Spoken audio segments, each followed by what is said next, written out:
Bom, então, resolvendo aqui outro exercício, mas que esse exercício é a continuação daquele em que o O2 sofria uma compressão num sistema fechado, só que agora esse exercício diz o seguinte: e se o O2 sofresse uma compressão adiabática e reversível? E se ele sofresse esse tipo de compressão, qual que seria a minha temperatura final do processo e qual que seria o trabalho sofrido pelo fluido? Né? Qual que seria o trabalho em que o sistema receberia? Né? Bom, a gente, para calcular a temperatura primeiro, né, a gente tem que saber que o ΔS ele é zero, já que ele é reversível, né, o processo, e a gente sabe, né, que pela compressão ser adiabática, a troca de calor é nula no processo também. Certo? Aqui a gente sabe, né, que O2, a TC é 154,6 kelvins, a PC é 50,43 bar, o ômega é 0,022, e aqui são os mesmos dados do vídeo anterior, né, do exercício anterior. A T1 aqui é de 283,15 kelvins, P1 é de 2 bar e a P2 é de 50 bar. E eu quero calcular justamente a T2 para depois, tendo a T2, calcular o trabalho do processo. Certo? Porque o trabalho, né, de novo aqui, o trabalho, ele é o quê? Ele é ΔU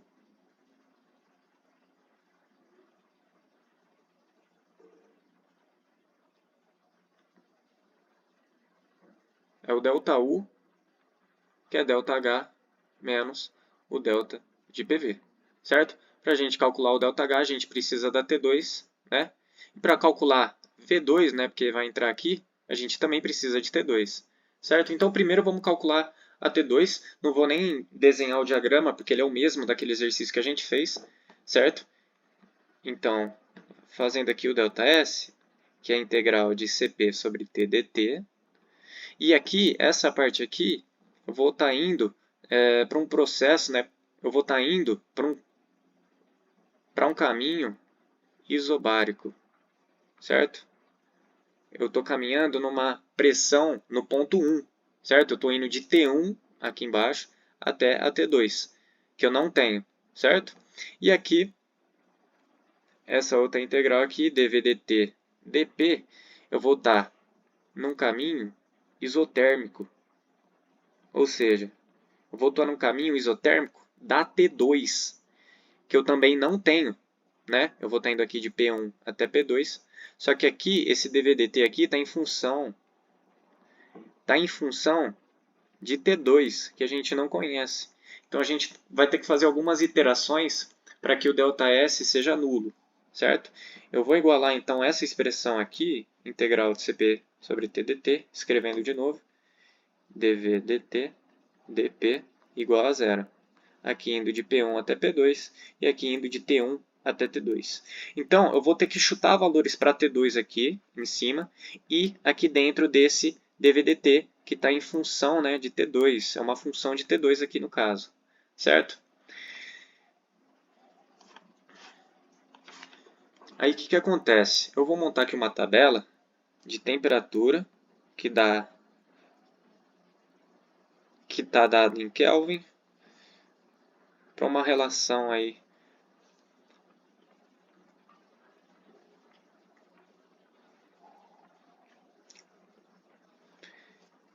e aqui eu vou colocar também ΔS, certo? E daí eu vou tacando valores para T aqui e daí eu vou ver o comportamento do ΔS, certo? Até ele chegar perto de zero. Aí eu acho a minha temperatura final do processo, certo? Lembrando, eu vou abrir essa expressão aqui para ficar mais fácil de entender, porque vocês vão precisar colocar na calculadora para calcular T2, certo? Então, abrindo, a gente tem então integral de T1 até y. Y por quê? Porque eu vou colocar y na calculadora e eu vou estar atacando valores para y, certo? Cp sobre t, aqui o t, e o Cp aqui que vai ser o R, f de t, né? Aquela função que depende da temperatura, esse t a gente vai colocar como sendo aquele x, certo? Da calculadora. E aqui o f de t vai ser um f de x na calculadora. E aqui vai ser um y, porque eu vou estar atacando valores no limite superior, certo? E aqui eu vou manter x como incógnita para resolver a integral definida, certo? Aí a gente tem essa parte, né, do dv dt dp,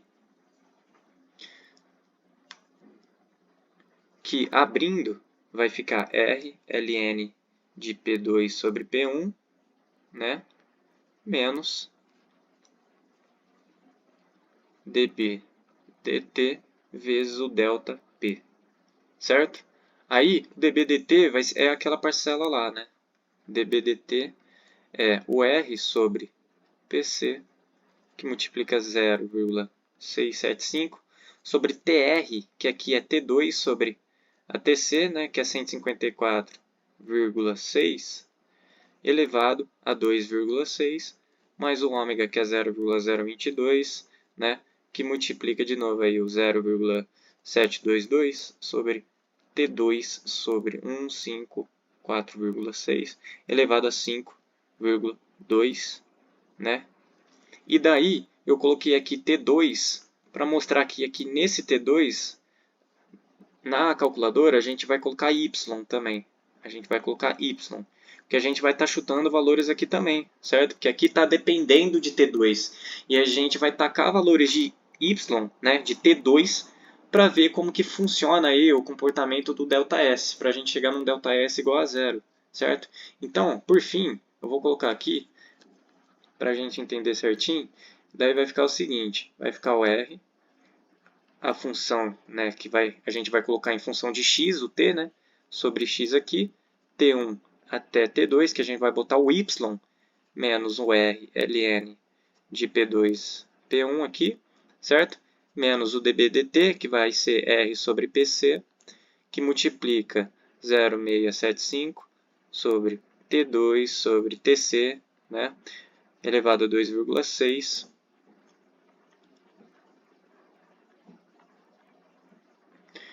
elevado a 2,6 mais o ômega, né? Eu não estou colocando todos os valores aqui porque vai ficar muito grande, né? Que multiplica 0,722 sobre T2 sobre Tc elevado a 5,2. Tudo isso é igual a zero. Então, a única coisa aqui é que eu vou ter que ficar tacando valores, né, para T2 que eu quero achar, certo? Para que o ΔS seja zero. Aqui eu vou colocar, né, no lugar do T2, eu vou colocar Y também, né, porque a gente vai ter que chutar valores aqui também, né, para que o ΔS seja zero. Aqui eu vou cortar os R's, porque está tudo igualado a zero, e daí a expressão está montada para a gente achar a temperatura final, certo? Então, voltando aqui para cima, para a tabelinha, primeiro eu vou chutar uma temperatura de 350 kelvins. Quando eu chuto isso, né, aqui, aqui e aqui, o meu ΔS ele vai ser de menos 2,54.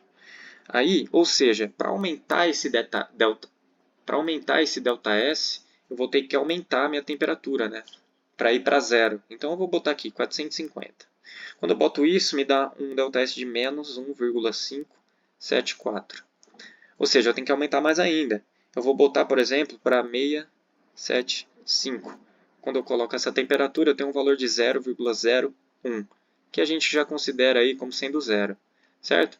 Portanto, a nossa T2, para esse processo, né, adiabático reversível, a gente tem uma T de 675 kelvins, ou seja, uma temperatura superior àquela temperatura do outro exercício que a gente fez, certo? Tendo calculado, então, a T2, a gente é capaz agora de calcular o ΔH. A gente precisa calcular o ΔH para calcular o trabalho depois, certo? E o ΔH, né, de novo aqui, é Cp dt, de T1 até essa nova T2 que a gente achou, mais V menos dV dt dp, aqui tem um T multiplicando, né, de P1 até P2, E daí, calculando toda essa expressão aqui, a gente chega num ΔH de 12.236,45 joules por mol. Lembrando que esse ΔH aqui, né, abrindo ali a outra parte, vou colocar aqui o CPDT, fica assim, né, o B vezes o ΔP menos o dB dt vezes T vezes ΔP, certo? E daí a gente vai ter que recalcular, né, esse dB dt, esse B, porque a gente achou uma nova temperatura, né? Aí calculando aí vocês, aqui dá o B nessa nova T2, me dá um valor de 11,7582 centímetro cúbico por mol, certo? E o dB dt na T2, nessa nova T2, dá um valor de 0,0241 centímetro cúbico por mol Kelvin. Aí beleza, né? Somando tudo isso, a gente chega nesse valor do ΔH e é isso. Agora a gente só falta calcular o delta de PV, certo? Que nada mais é do que P2V2 menos P1V1. O V1 é o mesmo, né? Porque a gente está numa mesma T1 e P1, certo? Do mesmo exercício lá, dos mesmos valores, né, para os exercícios.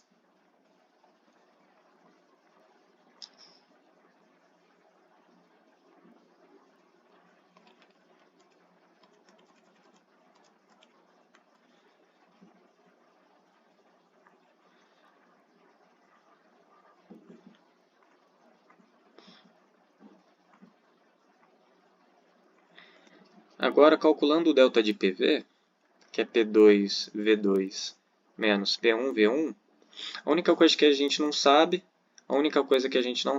é o V2, né? Porque depende de T2 que a gente achou, né? Então, recalculando aqui, o V2 é RT2 sobre P2 mais o B na T2, que a gente calculou aqui agora também. Aí somando isso aqui, fazendo a continha, a gente chega que V2 é 1.134,1482 centímetros cúbicos por mol, certo? E o V1, né, que é o mesmo do exercício lá que a gente fez, porque P1 e V1, porque P1 e T1 são os mesmos, né? O V1 aqui, ele é de 11.751,5576 centímetros cúbicos por mol. E isso me dá um delta de PV de 3.320,43 joules por mol. Portanto, o trabalho vai ser o quê? Vai ser o ΔH menos o delta de PV, certo? Para um processo adiabático reversível, isso me dá um valor de 8.916,02 joule por mol. Olha que diferença grande, né? Porque quando a gente vai tratar de um processo reversível, adiabático reversível, a gente precisa, o sistema precisa receber um trabalho muito grande, né, para que a entropia final não seja menor que a inicial, que ela seja a mesma. Então, para manter essa entropia, o sistema tem que receber bastante trabalho e aumentar bastante a temperatura aí para compensar a queda de volume, enfim. Mas é isso.